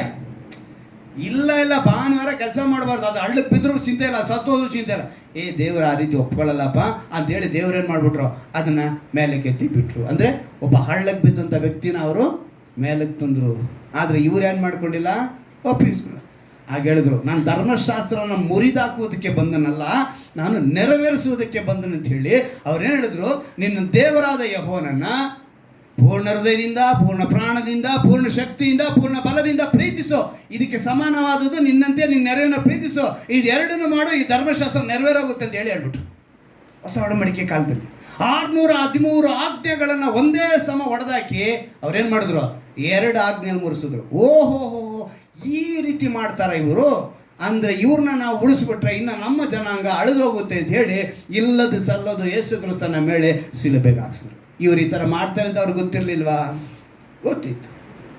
ಒಬ್ರು ಕೇಳಿದ್ರಂತೆ, ಏನ್ರಿ ಯೇಸು ಕ್ರಿಸ್ತನು ಶಿಲುಬೆ ಮೇಲೆ ಜಡಿಯಲ್ಪಟ್ಟೆ ಒಬ್ಬ ಮನುಷ್ಯನಿಗೆ ರಕ್ಷಣೆ ಕೊಡಬೇಕು ಅನ್ನೋದು ಏನಕ್ಕೆ ತೀರ್ಮಾನ ಮಾಡಿದ್ರು? ಹಾಗೆ ಹೇಳಿದ್ರಂತೆ, ಯೇಸು ಕ್ರಿಸ್ತನು ಪರಿಶುದ್ಧನು, ಆಯಿತಾ, ಎರಡನೇದು ನೀತಿ ಉಳ್ಳವನು ಅಲ್ವಾ, ಇನ್ನೊಂದು ಆತನು ದೇವರಾಗಿದ್ದಾನೆ. ಆಗ ಪರಿಶುದ್ಧನು ತೋರಿಸೋದಕ್ಕೆ ಕನ್ನಿ ಹೊಟ್ಟೆಯಲ್ಲಿ ಹುಟ್ಟಿದ್ರು. ನೀತಿ ಉಳ್ಳವನು ಅಂತ ಹೇಳೋದಕ್ಕೆ ಶಿಲುಬೆ ಮೇಲೆ ತನ್ನನ್ನು ಬಲಿಯಾಗಿ ಅರ್ಪಿಸ್ಕೊಂಡು ದೇವರು ಅನ್ನೋದಕ್ಕೆ 3ನೇ ದಿವಸ ಜೀವಂತವಾಗಿ ಎತ್ತರು. ಪರಿಶುದ್ಧ ಪರ್ಫೆಕ್ಟ್ ಗಾಡ್ ಅಂತ ಹೇಳಿದ್ರೆ ಇವರೇ ಅಂಥೇಳಿ ಆ ವ್ಯಕ್ತಿ ಹೇಳ್ತಾರೆ. ಇವತ್ತು ನೀನು ನಾನು ಯಾವ ಜೊತೆಯಲ್ಲಿ ಸೇರ್ಕೊಂಡಿದ್ದೀವಿ? ಹೊಸ ಒಡಂಬಡಿಕೆ ಕಾಲದಲ್ಲಿ ಅದನ್ನು ಲಾ ಆಫ್ ಕ್ರೈಸ್ಟ್ ಅಂತಾರೆ. ನಾವು ಅದನ್ನು ನೆರವೇರಿಸಬೇಕು. ಅಂದರೆ ನಾವು ಕಾಪಾಡಬೇಕಾದದನ್ನು ಕಾಪಾಡೋದಿಲ್ಲ. ನಿಧಿಯಂತೆ ದೇವರ ಮಾತನ್ನು ಕಾಪಾಡಬೇಕಾಗಿರುವಂಥ ನಾವುಗಳು ಅದನ್ನು ಕಾಪಾಡೋದಿಲ್ಲ. ಇನ್ನು ಅನೇಕರು ಹೆಂಗಿದ್ರೆ ಮೋಸವನ್ನು ಇಟ್ಕೊಂಡಿದ್ದಾರೆ, ಮೋಸವನ್ನು ಕಾಪಾಡ್ತಾ ಇದ್ದಾರೆ. ಜ್ಞಾನೋಕ್ತಿಗಳಲ್ಲಿ 26ನೇ ಅಧ್ಯಾಯದಲ್ಲಿ ಒಂದು ಮಾತು ಬರೆಯಲ್ಪಟ್ಟಿದೆ ನೋಡಿ. ಜ್ಞಾನೋಕ್ತಿಗಳು 26ನೇ ಅಧ್ಯಾಯ 24ನೇ ವಾಕ್ಯವನ್ನು ಗಮನಿಸುವಾಗ, ಹಗೆಯವನು ತುಟಿಯಲ್ಲಿ ಸ್ನೇಹ ಭಾವವನ್ನು ನಟಿಸುತ್ತಾನೆ, ಅಂತರಂಗದಲ್ಲಿ ಬರೀ ಮೋಸವನ್ನು ಇಟ್ಟುಕೊಂಡಿದ್ದಾನೆ. ಹಗೆಯವನು ಅಂತ ಹೇಳಿದ್ರೇನು? ನಮ್ಮ ಶತ್ರು. ಅವನು ಏನು ಇಟ್ಕೊಂಡಿದ್ದಾನಂತೆ ತನ್ನ ತುಟಿಯಲ್ಲಿ, ಅಂದರೆ ತನ್ನ ಮಾತು ಎಲ್ಲ ಹೆಂಗಿರುತ್ತೆ. ಕೆಲವರು ಮಾತುಗಳು ಹೆಂಗಿರುತ್ತೆ ಅಂತ ಹೇಳಿದ್ರೆ ನಿಮ್ಮನ್ನು ಹಂಗೆ ಹೆಂಗೆ ಅಂದರೆ ಏನೋ ಹೇಳ್ತಾರಲ್ಲ, ಬೆಣ್ಣೆ ತಗೋನೋ ಜಾರಿ ಬಿದ್ದಂಗೆ ಅಷ್ಟು ನಯವಾದ ಮಾತುಗಳನ್ನ ಆಡಿ ನಮ್ಮನ್ನು ಹಳ್ಳಕ್ಕೆ ತಳ್ಳಿಬಿಡ್ತಾರೆ. ಅದು ಅವರ ಸ್ನೇಹ ಹೆಂಗಿರುತ್ತೆ ಅಂತ ಹೇಳಿದ್ರೆ ಅಷ್ಟು ನಮ್ಮನ್ನು ಹತ್ರಕ್ಕೆ ಸೇರಿಸ್ಕೊಳ್ಳೋ ಥರ ಇರುತ್ತೆ ಅವರ ಸ್ನೇಹ.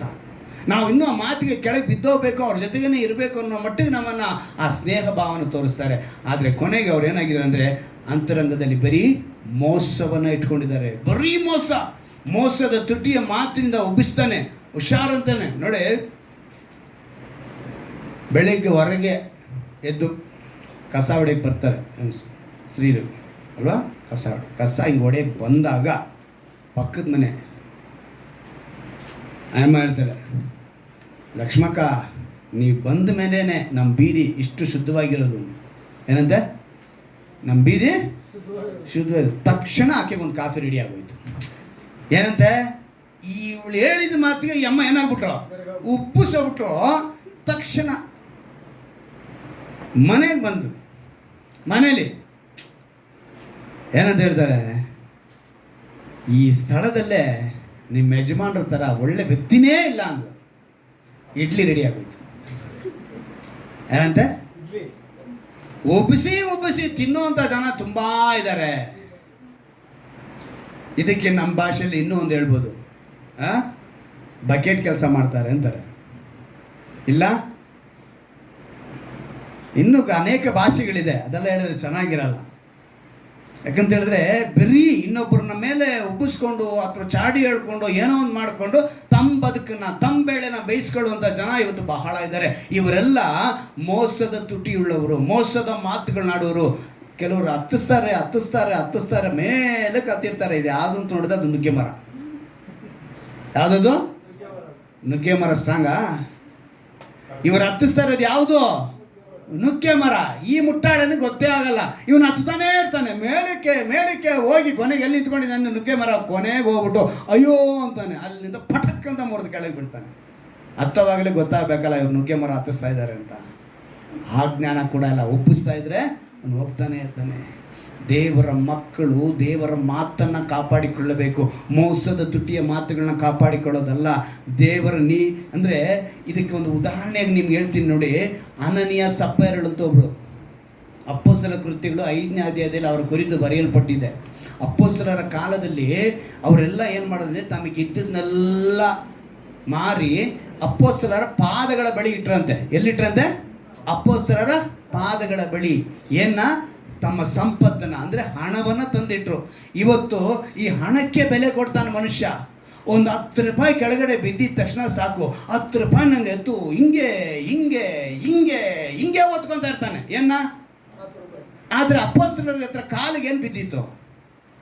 ಹಣಕ್ಕಲ್ಲ ಮರ್ಯಾದೆ ಅಲ್ವಾ?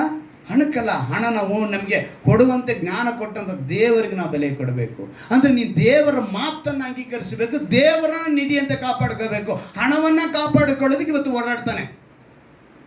ನ್ಯೂಸ್ ಪೇಪರೆಲ್ಲ ನೋಡಿಲ್ಲ, ಇನ್ಕಮ್ ಟ್ಯಾಕ್ಸ್ ರೈಡ್ ಆಗಿದ ತಕ್ಷಣ ಒಬ್ಬ ಪೈಪಲ್ಲಿ ಮಾಡಿ ಮುಚ್ಚಿರ್ತಾನಂತೆ, ಒಬ್ಬ ಟಾಯ್ಲೆಟಲ್ಲಿ ಇಟ್ಟಿರ್ತಾನಂತೆ, ಒಬ್ಬ ಗೋಡೆ ಟೈಲ್ಸಲ್ಲಿ ಇಟ್ಟಿರ್ತಾನಂತೆ, ಒಬ್ಬ ಈ ವಾಶ್ ಬೇಸಲ್ಲಿ ಇಟ್ಟಿರ್ತಾನಂತೆ. ಎಲ್ಲೆಲ್ಲೂ ಹಣನ ಬಚ್ಚಿ ಇಟ್ಟುಕೊಂಡಿದ್ದಾನೆ. ಕೊನೆಗೆ ಇನ್ಕಮ್ ಟ್ಯಾಕ್ಸ್ ರೈಡ್ ಆಗಿ ಎಲ್ಲ ಹೋಯ್ತು. ಕಾಪಾಡಿಕೊಳ್ಳೋದಕ್ಕೆ ಇವತ್ತು ಎಲ್ಲೆಲ್ಲೋ ಹೋಗ್ತಾರೆ. ಅನನೀಯ ಸಪ್ಪೈರಳು ಕೂಡ ಹಂಗೇನೆ ಮಾಡಿದ್ದು. ಎಲ್ಲರೂ ತಗೊಂಬಂದು ಇಟ್ಟರು. ಇವ್ರೇನು ಅಂದ್ಕೊಂಡ್ರು, ತಮ್ಮ ಹತ್ರ ಇದ್ದಿದ್ದ ಜಾಗ ಒಂದು 5 ಲಕ್ಷಕ್ಕೆ ಹೋಗುತ್ತೆ ಅಂದ್ಕೊಂಡು ತಗೊಂಡೇ ಮಾರಿದ್ರಪ್ಪ. 5 ಲಕ್ಷ ಅಂತ ಬರ್ದಿಲ್ಲ. ಆಮೇಲೆ ಅದನ್ನು ಕೇಳ್ಬಿಟ್ಟಿರ, 5 ಲಕ್ಷ ಅಂತ ಬರ್ದಿದ್ಯಾ ಪಾಸ್ಟ್ರಿ ಅಂತ. ಒಂದು ಅಂದಾಜು ಲೆಕ್ಕ ಹೇಳ್ತೀನಿ ಸುಮ್ಮನೆ ನಿಮ್ಗೆ ಅರ್ಥ ಆಗಲಿಲ್ಲ. 5 ಲಕ್ಷಕ್ಕೆ ಮಾರುತ್ತೆ ಅಂತ ಹೋಗುತ್ತೆ ಅಂದ್ಕೊಂಡಿದ್ರು. ಅಲ್ಲಿ ಓಡಿದ್ರೆ 10 ಲಕ್ಷ ಬಂದ್ಬಿಡ್ತು. ಅರೇ 10 ಲಕ್ಷ ಬಂದ್ಬಿಡ್ತು, ಈಗ ನಾವು ಅಲ್ಲಿ ಹೆಂಗಿಡೋದು ಅಂತ ಗಂಡ ಹೆಂಡ್ತಿ ಆ ವಾಕ್ಯನ ತೆಗೆದುಕೊಳ್ಳಿ. ಅಲ್ಲೊಂದು ಅದ್ಭುತವಾದ ಮಾತು ಬರೆಯಲ್ಪಟ್ಟಿದೆ. ಆವಾಗಲೇ ನೀವು ಯಾರ ಜೊತೆ ಇದ್ದೀರ ಅಂತ ಗೊತ್ತಾಗುತ್ತೆ. ಅಪೊಸ್ತಲರ ಕೃತ್ಯಗಳು 5ನೇ ಅಧ್ಯಾಯ 3ನೇ ವಾಕ್ಯ ಓದ್ತೀನಿ ಕೇಳಿ. ಅನನೀಯ 2ನೇ ವಾಕ್ಯ, ಭೂಮಿಯನ್ನು ಮಾರಿ ಹೆಂಡತಿಯ ಸಮ್ಮತಿಯಿಂದ. ಯಾರ ಸಮ್ಮತಿ ಅಂತ? ಇಲ್ಲಿದ್ದಾರೆ ನೋಡ್ರಿ, ಗ್ರಿಪ್ ಆಗಿದ್ದಾರೆ ಹೆಂಡತಿ. ಏನಂತೆ? ಹೆಂಡತಿಯ ಸಮ್ಮತಿಯಿಂದ ಅವರ ಕ್ರಯದಲ್ಲಿ ಒಂದು ಭಾಗವನ್ನು ಬಚ್ಚಿಟ್ಕೊಂಡು ಏನು ಮಾಡಿದ್ರು ಇವರು? ಬಚ್ಚಿಟ್ಕೊಂಡು. ಕಾಪಾಡ್ಕೊಳ್ಬೇಕಾಗಿರೋದು ಯಾವುದಂತೂ ಬಿಟ್ಬಿಟ್ರು, ಇದನ್ನು ಕಾಪಾಡ್ತಾ ಇದ್ದಾರೆ. ಬಚ್ಚಿಟ್ಕೊಂಡು ಅವ್ರೇನು ಮಾಡಿದ್ರಂತೆ ಹೇಳಲ್ಪಟ್ಟಿದೆ ನೋಡಿ. ಬಚ್ಚಿಟ್ಟುಕೊಂಡು ಒಂದು ಭಾಗವನ್ನು ತಂದು ಅಪೊಸ್ತಲರ ಪಾದಗಳ ಬಳಿಯಲ್ಲಿ ಇಟ್ಟನು. ಎಲ್ಲಿಟ್ಟ? ಇವರೇನು ಅನ್ಕೊಂಡ್ರು ಅಂದರೆ, ಪೇತ್ರ ಮೀನು ಹಿಡಿಯೋನು, ಅವನಿಗೇನು ಗೊತ್ತಾಗುತ್ತಾ? ಅವನೊಂದು ಸಾಮಾನ್ಯವಾದ ವ್ಯಕ್ತಿ, ಅವನಿಗೇನು ಗೊತ್ತಾಗುತ್ತೆ ಅಂದ್ಕೊಂಡ್ರು. ಆದರೆ ಅವನ ಜೊತೆ ಯಾರು ವಾಸ ಮಾಡ್ತಿದ್ದಾರೆ? ಪವಿತ್ರಾತ್ಮನ ವಾಸ ಮಾಡ್ತಿದ್ದಾರೆ ಅನ್ನೋದವರು ಮರೆತೋದ್ರು, ಗೊತ್ತಿಲ್ಲದವರಾಗಿದ್ದರು. ಅವ್ರು ಹೇಳ್ತಾರೆ, ಪೇತ್ರನು ಎಂತ ಹೇಳ್ತಾನೆ ನೋಡಿ ಅಲ್ಲಿ, ಆಗ ಪೇತ್ರನು, ಅನನೀಯ, ಸೈತಾನನು ನಿನ್ನ ಹೃದಯದಲ್ಲಿ ತುಂಬಿಕೊಂಡಿದ್ದೇನೋ, ನೀನು ಯಾಕೆ ಆ ಹೊಲದ ಕರೆಯದಲ್ಲಿ ಕೆಲವನ್ನು ಬಚ್ಚಿಟ್ಟುಕೊಂಡು ಪವಿತ್ರಾತ್ಮನನ್ನು ವಂಚಿಸಬೇಕೆಂದಿದ್ದಿ? ಯಾರನ್ನು ವಂಚಿಸ್ತಾ ಇದ್ದೀರಾ ನೀವು ಈಗ? ಹೊಸ ವರ್ಷ ಬಂದಿದೆ, ಏನು ನಮಗೇನು ಅಯ್ಯೋ, ನಾನು ಖಂಡಿತವಾಗಲೂ ಈ ವರ್ಷದಲ್ಲಿ ಒಂದು ಆರಾಧನೆ ತಪ್ಪಲಿಲ್ಲ ಅಂತ ಹೇಳಿದವರು ಇಲ್ಲ ಅಂತ ಹೇಳಿ ಕೈ ಎತ್ತಬೇಡಿ. ಹೇಳಿದ್ರ ಇಲ್ವಾ? ಆದರೆ ತಪ್ಪಿಸ್ಕೊಂಡಿದ್ರಿ ತಾನೆ? ನಾನು ಎದೆ ತಟ್ಟಿ ಹೇಳಬಲ್ಲೆ ತಪ್ಪಿಸ್ಕೊಂಡಿಲ್ಲ ಅಂತ. ನೀವು ಅದೇ ಥರ ಯಾರು ಎತ್ತೋರು ಎತ್ತಿರಿ.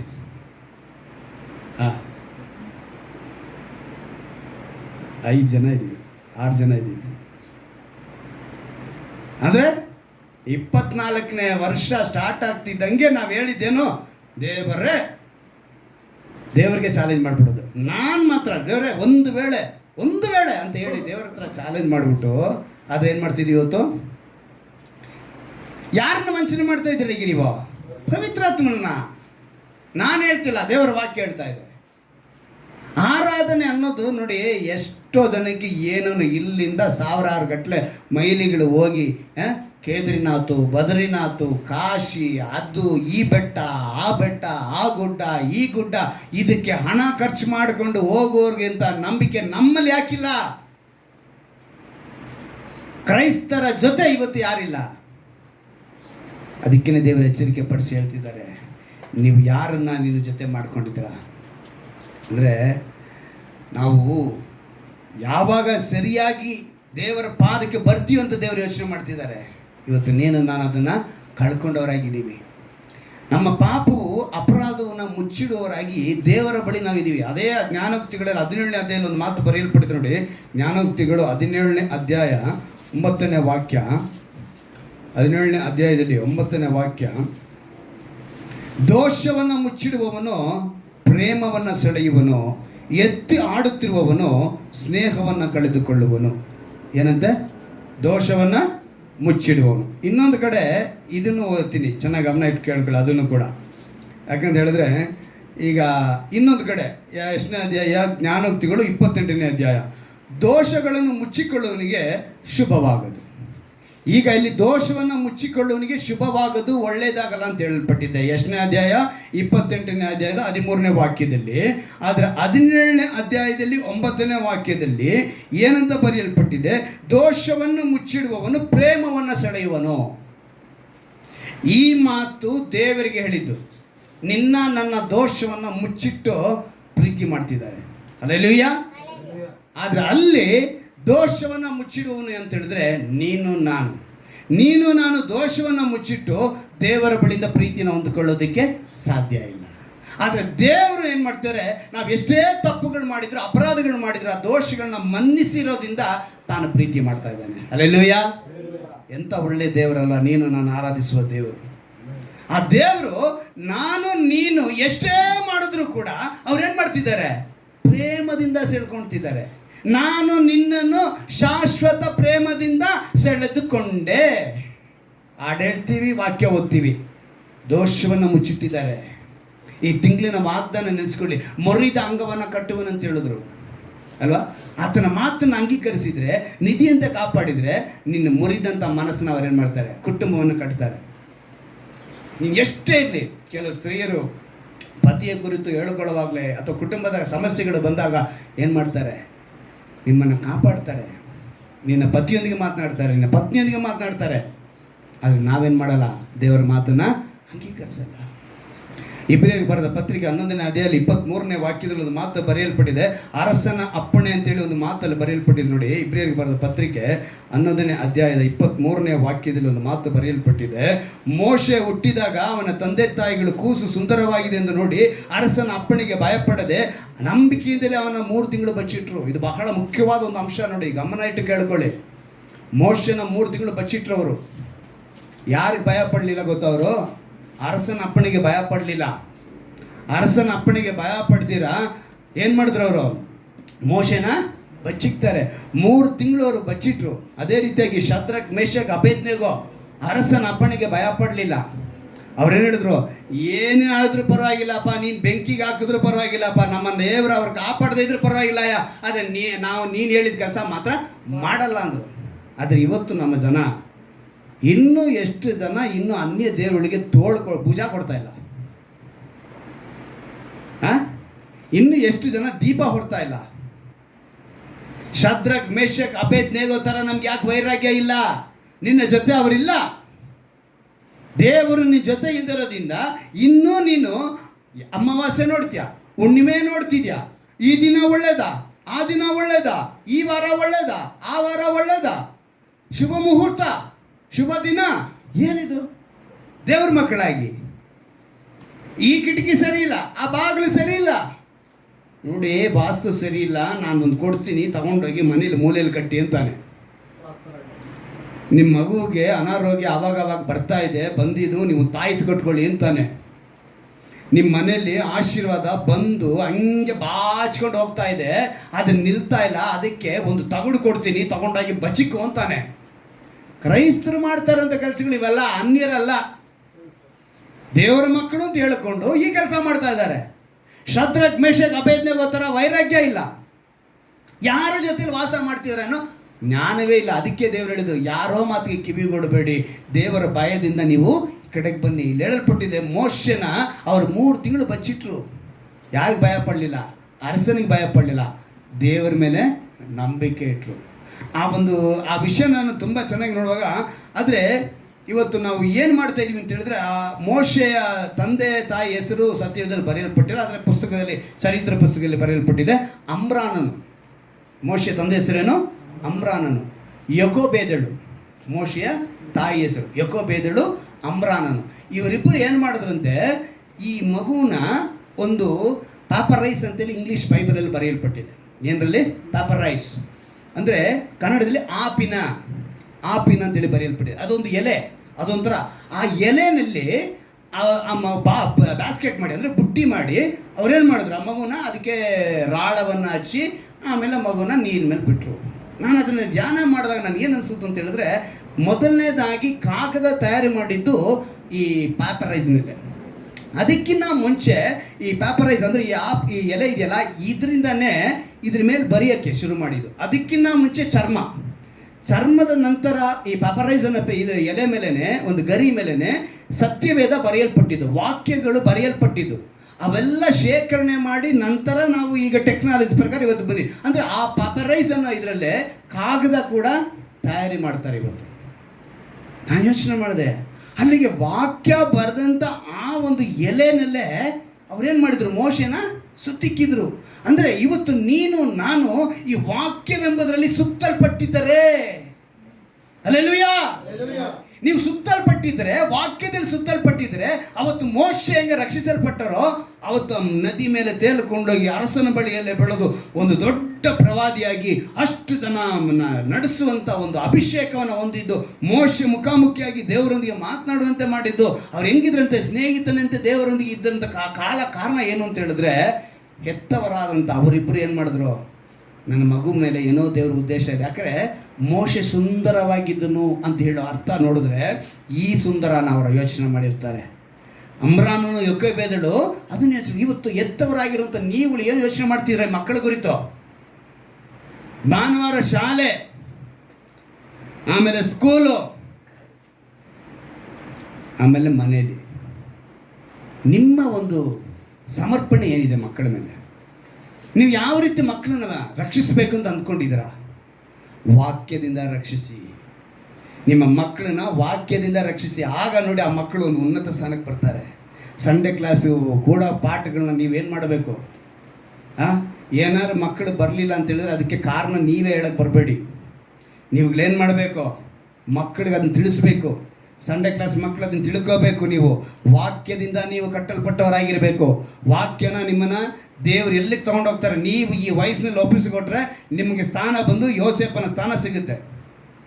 ಯೋಸೇಫನು ಪ್ರಧಾನಮಂತ್ರಿ ಆದ, ಕಷ್ಟಗಳ ಮಧ್ಯದಲ್ಲೇ ಹೋಗಿ ಕೊನೆಗೆಲ್ಲದ ಪ್ರಧಾನಮಂತ್ರಿ ಆದ. ಆ ರೀತಿಯಾದ ಆಶೀರ್ವಾದಗಳು ಸಿಗ್ತವೆ. ಆದರೆ ನೀವೇನು ಮಾಡಬೇಕು? ಆ ವಾಕ್ಯದೊಂದಿಗೆ ನಿಮ್ಮ ಸ್ನೇಹವನ್ನು. ಕೊನೆಯದಾಗಿ ಒಂದೇ ಒಂದು ಮಾತು ಹೇಳ್ತೀನಿ, ತಿಳ್ಕೊಳ್ಳಿ. ಯೋಹಾನ ಬರೆದ ಸುವಾರ್ತೆ 15ನೇ ಅಧ್ಯಾಯದಲ್ಲಿ ಈ ಮಾತು ಬರೆಯಲ್ಪಟ್ಟಿದೆ. ಯೋಹಾನ ಬರೆದ ಸುವಾರ್ತೆ 15ನೇ ಅಧ್ಯಾಯ 14ನೇ ವಾಕ್ಯ.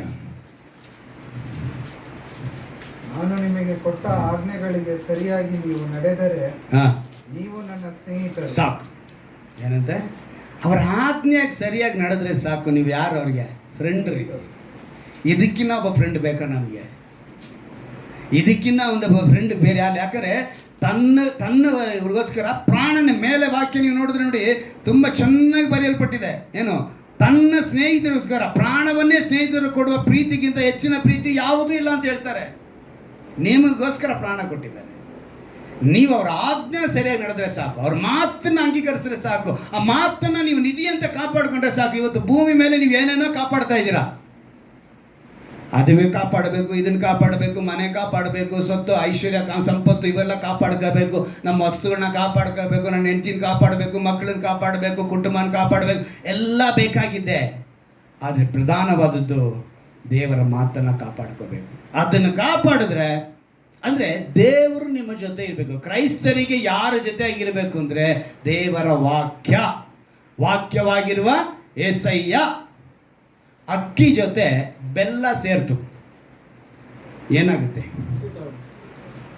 ಅದಕ್ಕೆ ಒಂದು ರೂಪ ಹೇಳ್ರಪ್ಪ. ಬರೀ ಸ್ವೀಟ್ ಆಗುತ್ತೆ ಅಂತ ಹೇಳಿದ್ರೆ ಪಾಯಸ ಅಂತೇಳಿ, ಸ್ವೀಟ್ ಪೊಂಗಲ್ಲು ಅಂತೇಳಿ ಅಲ್ವಾ? ಅಕ್ಕಿ ಜೊತೆ ಅದೇನು ಸೇರಿದ್ದಕ್ಕೆ?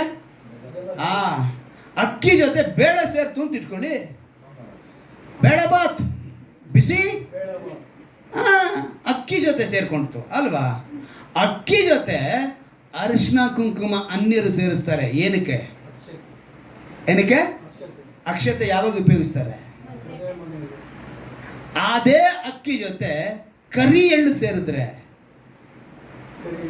ಕರಿ ಎಳ್ಳು ಏನಕ್ಕೆ ಸೇರಿಸ್ತಾರೆ? ಪಿಂಡಕ್ಕೆ. ಏನಕ್ಕೆ? ಪಿಂಡ ಯಾವಾಗ ಇಡೋದು?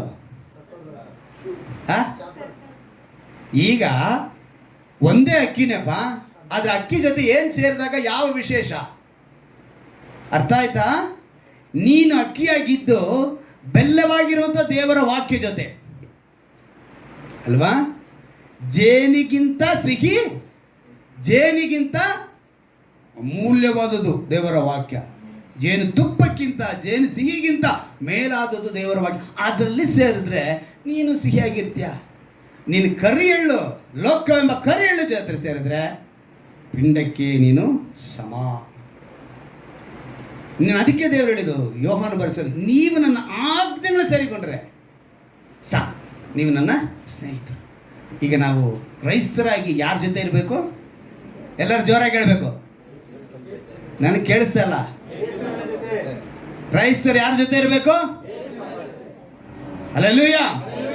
ಈಗ ನಾವೇನು ಮಾಡಬೇಕಂದ್ರೆ ಮೊಣಕಾಲು ಹಾಕಿ, ಅಪ್ಪ ನನ್ನ ಜೊತೆ ನೀನಿರಬೇಕು, యేసయ్య ನೀನೇ ನನ್ನ ಜೊತೆಗಿರಬೇಕು. ನೀನು ಬಿಸ್ನೆಸ್ ಮಾಡು, ನೀನು ಯಾರ ಜೊತೆ ಪಾರ್ಟ್ನರ್ ಆಗಿರು, ನೀನು ಯಾರ ಜೊತೆ ರಿಲೇಷನ್ಶಿಪ್ ಇಟ್ಕೊಂಡಿರು, ನೀನು ಯಾರ ಜೊತೆ ಫ್ರೆಂಡ್ಶಿಪ್ನ ಮಾಡು, ನಿನ್ನ ಸಂಘ ಯಾರು, ನಿನ್ನ ಭವಿಷ್ಯ ಅಡಗಿದ್ದೇನೆ. ನೀನು ಕೇಳಬೇಕು, ನನ್ನ ಜೊತೆ ನೀನಿರ್ಬೇಕಪ್ಪ. ಈ ವಾಕ್ಯ ಹೇಳ್ತಲ್ಲ, ನಾನು ನಿಮಗೆ ಕೊಟ್ಟ ಆಜ್ಞೆಗಳಿಗೆ ಸರಿಯಾಗಿ ನೀವು ನಡೆದರೆ ನೀವು ನನ್ನ ಸ್ನೇಹಿತರು. ಇವತ್ತು ನೀನು ಒಪ್ಪಿಸ್ಕೊಡ್ತೀಯ ಪ್ರೀತಿಯ ದೇವ ಮಗುವೆ, ಪ್ರೀತಿಯ ಮಗನೇ, ಪ್ರೀತಿಯ ಮಗಳೇ, ಯೇಸು ಕ್ರಿಸ್ತ ನಿನ್ನ ಬಳಿ ಬಯಸ್ತಾ ಇರುವುದು ಅಮ್ಮನಸು. 2-3 ಕೂಡಿದರೆ ಸಾಕು. 2-3 ಎಲ್ಲಿ ಬಂದಿರುತ್ತಾರೋ ಅವರ ನಡುವೆ ನಾನು ಇರ್ತೀನಿ ಅಂತ ಹೇಳಿದ್ರು. ಅಮ್ಮನಸ್ಸಿನಿಂದ ಬೇಡಿಕೊಳ್ಳುವಾಗ ಪರಲೋಕದಲ್ಲಿರುವ ನನ್ನ ತಂದೆಯು ಅದನ್ನು ನೆರವೇರಿಸಿಕೊಡುವನೊಂದು ಮಾತು ಕೊಟ್ಟಿದ್ದಾರಲ್ವಾ? ಆ ಒಂದು ಮನಸ್ಸನ್ನು ಕೆಡಿಸುವುದಕ್ಕೆ ಶತ್ರು ಅನೇಕ ವಿಧವಾದ ಬಾಣಗಳನ್ನು ಎಸೆಯುತ್ತಾನೆ ನಿನ್ನ ಮೇಲೆ. ಆ ಬಾಣಗಳನ್ನು ಮುರಿದಾಕುವ ಶಕ್ತಿ ದೇವರ ವಾಕ್ಯಕ್ಕಿದೆ.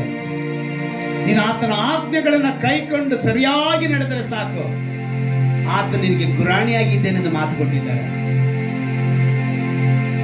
ಆತನ ಮಾತನ್ನ ಅಂಗೀಕರಿಸಿ ನಿಧಿಯಂತೆ ಕಾಪಾಡು ಸಾಕು. ಜ್ಞಾನವು ಆತನೇ, ವಿವೇಕವೂ ಆತನೇ, ಎರಡನ್ನೂ ಕೊಡುವನು ದೇವರಾಗಿದ್ದಾನೆ. ಅಪ್ಪ, ಆ ಜ್ಞಾನವು ವಿವೇಕವನ್ನು ಕೊಟ್ಟು ನನ್ನ ಕುಟುಂಬವಾಗಿರಬಹುದು, ನನ್ನ ಕೈಯಿನ ಪ್ರಯಾಸವಾಗಿರಬಹುದು, ನನ್ನ ಬಂಧುಗಳಲ್ಲಾಗಿರಬಹುದು, ನನ್ನ ಸ್ನೇಹಿತರುಗಳಾಗಿರ್ಬೋದು, ಎಲ್ಲರೊಂದಿಗೆ ಕೂಡ ಕ್ರಿಸ್ತನ ಪ್ರೀತಿಯನ್ನು ಹಂಚಿಕೊಳ್ಳುವ ಒಬ್ಬ ಪುರುಷನಾಗಿ, ಒಬ್ಬ ಸ್ತ್ರೀಯಾಗಿ ಬದುಕುವಂತೆ ದೇವರೇ, ಕ್ರೈಸ್ತರು ಯೇಸುವಿನ ಜೊತೆ ಇರುವವರು, ಕ್ರೈಸ್ತರು ಮತವಲ್ಲ ಯೇಸುವಿನ ಹಿಂಬಾಲಕರು ಎಂಬುದನ್ನು ಅರಿತುಕೊಳ್ಳುವಂತೆ ಕೃಪೆ ಮಾಡು ರಾಜ. ಯಾರ್ಯಾರು ಒಪ್ಪಿಸಿಕೊಳ್ಳುತ್ತಿದ್ದಾರೋ, ಈ ವಾಕ್ಯಕ್ಕೆ ತಮ್ಮನ್ನ ಸಮರ್ಪಿಸಿಕೊಳ್ಳುತ್ತಿದ್ದಾರೋ, ಈ ದಿವಸ ಕೇಳಿದ ವಾಕ್ಯಕ್ಕೆ ತಮ್ಮನ್ನ ಕರ್ತನೆ, ತಮ್ಮ ಮನಸ್ಸನ್ನ ಜಜ್ಜಿ ಕರ್ತನೆ, ನೀನು ಮುರಿದ ಅಂಗವನ್ನ ಕಟ್ಟುವನೆಂದು ಮಾತು ಕೊಟ್ಟಿದ್ಯಾ. ದುರ್ಬಲವಾದದನ್ನ ನಿರ್ಬಲ ಕರ್ತನೆ ಅವ್ರನ್ನ ಬಲಗೊಳಿಸುವನೆಂದು ಹೇಳಿದ್ಯಪ್ಪ.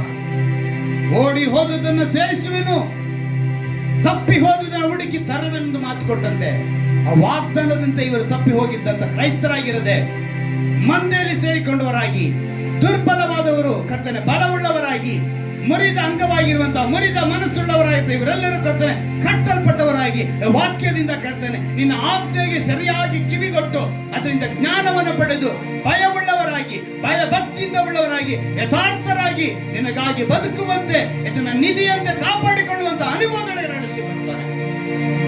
ಒಪ್ಪಿಸಿಕೊಟ್ಟಂತ ಪ್ರತಿಯೊಬ್ಬರನ್ನು ಆಶೀರ್ವದಿಸು ಕರ್ತನೆ. ಶರೀರದ ಬಲಹೀನತೆಗಳ ಮನುಷ್ಯನ ಕೈ ಇಡುವುದಕ್ಕೆ, ಮನುಷ್ಯನ ಕೈ ಇಟ್ಟರೆ ಸಾಧ್ಯ ಎಂದು ನಂಬದೆ ನಾನು ಆರಾಧಿಸುವ ದೇವರು ಯೇಸುವಿನ ಹೆಸರಿನಿಂದ ಸಾಧ್ಯ ಎಂಬ ನಂಬಿಕೆಯವರಲ್ಲಿ ಹುಟ್ಟಲಿ ಕರ್ತನೆ. ಅವರ ಬಲಹೀನತೆಗಳಿಗೆ ಅವರ ಪ್ರಾರ್ಥನೆಯಿಂದ ಕರ್ತನೆ ಬಿಡುಗಡೆ ಕೊಡು. ನಿನ್ನ ದಾಸನಾಗಿ ನೀನು ಕೊಟ್ಟಂತ ಅಧಿಕಾರದ ಮೇಲೆ ಇವರಿಗೆಲ್ಲರಿಗೂ ನಾನು ಪ್ರಾರ್ಥಿಸುತ್ತಿದ್ದೇನೆ ಕರ್ತನೆ. ಅವರ ಬಲಹೀನತೆಗಳನ್ನು ಕರ್ತನೆ ಯೇಸು ಎಂಬ ಹೆಸರಿನಿಂದ ಬಿಡುಗಡೆ, ಸ್ವಸ್ಥತೆ ಉಂಟಾಗಲಿದ್ದು ನಾನು ಪ್ರಾರ್ಥಿಸ್ತೇನೆ. ಬಯಸುವಂತ ಶುಭ ಕಾರ್ಯಗಳು, ಅನುಕೂಲವಾದ ಕಾರ್ಯಗಳು ನೆರವೇರಲಿ. ಆದ್ರೆ ವಾಕ್ಯಕ್ಕೆ ಒಪ್ಪಿಸಿಕೊಟ್ಟವರಾಗಿ ಬದುಕುವಂತೆ ಕೃಪೆ ಮಾಡಿಕೊಡು.